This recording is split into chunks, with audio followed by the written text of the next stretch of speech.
எல்லாருக்கும் வணக்கம். என்னோட பேர் மோனிகா. நான் ஒரு ஸ்பீச் லாங்குவேஜ் பேத்தாலஜிஸ்ட்.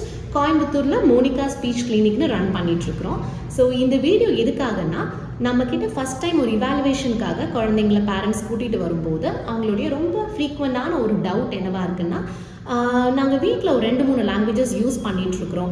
ஸோ அதனால தான் ஒரு லாங்குவேஜ் கன்ஃபியூஷனால் குழந்தைங்களுக்கு இந்த ஸ்பீச் டிலே வருதுங்களா அப்படின்னு கேட்குறாங்க. இன்னும் சில பேர் என்ன சொல்கிறாங்கன்னா, நாங்கள் வீட்டில் முன்னாடி 2-3 லாங்குவேஜஸ் யூஸ் பண்ணிகிட்டு இருந்தோம், அது அவங்களுடைய ப்ரைமரி லாங்குவேஜாக இருந்திருக்கு. பட் ஆனால் நாங்கள் இப்போ கம்ப்ளீட்டாக ஏதாவது ஒரு லாங்குவேஜுக்கு ஷிஃப்ட் ஆகிக்கிட்டோம், இப்படியே போனாலே ஸ்பீச் டிலே ஆட்டோமேட்டிக்காக போயிடும் தானே அப்படின்னு கேட்குறாங்க.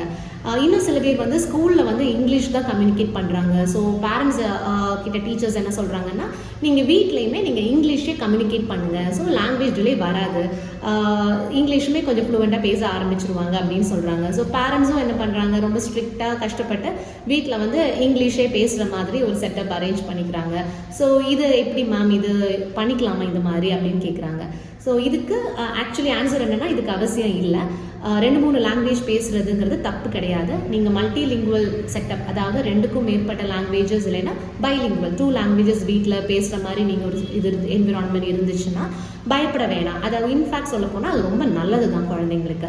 2-3 லாங்குவேஜ் கேட்டு அந்த குழந்தை வளரும்போது அந்த குழந்தைக்கு காக்னிட்டிவ் ஸ்கில்ஸ்ன்னு சொல்லுவோம், அதாவது அறிவுத்திறன் அது ஜாஸ்தி தான் படும். சரிங்களா?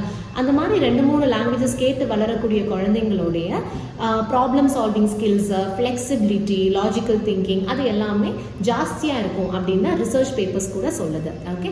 அண்ட் குழந்தைங்க ஒரு 6 மாதத்துலேயே அவங்களால 2 லாங்குவேஜ், இப்போது அப்பா அம்மா தமிழில் பேசுகிறாங்க, தாத்தா பாட்டி மலையாளத்தில் பேசுகிறாங்க அப்படின்னா, ஒரு 6 மாத குழந்தையாலேயே 2 பேருமே நம்மள்கிட்ட பேசுகிறாங்க, 2 பேரும் வேறு வேறு லாங்குவேஜில் வேறு வேறு விதத்தில் நம்மக்கிட்ட பேசுகிறாங்கங்கிறத அழகாக அந்த குழந்தைங்களால ஐடென்டிஃபை பண்ண முடியும். ஓகே. ஸோ அதனால் பயப்படவே வேணாம். வீட்டில் 2-3 லாங்குவேஜஸ் யூஸ் பண்ணுறது தப்பே கிடையாது, நல்லது தான் அது. ஓகே.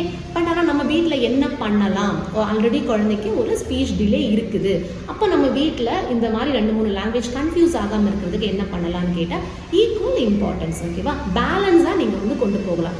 2 லாங்குவேஜுமே ஒரே மாதிரி இம்பார்ட்டன்ஸ் கொடுத்து நீங்கள் வீட்டில் பேசினாலே போதும், தாராளம். ஓகே. அதை தாண்டி என்னென்னா, சில டைம் அம்மா தமிழ் பேசக்கூடியவங்களாக இருப்பாங்க, அப்பா இப்போ மலையாளம் பேசக்கூடிய ஸ்பீக்கராக இருப்பாங்க.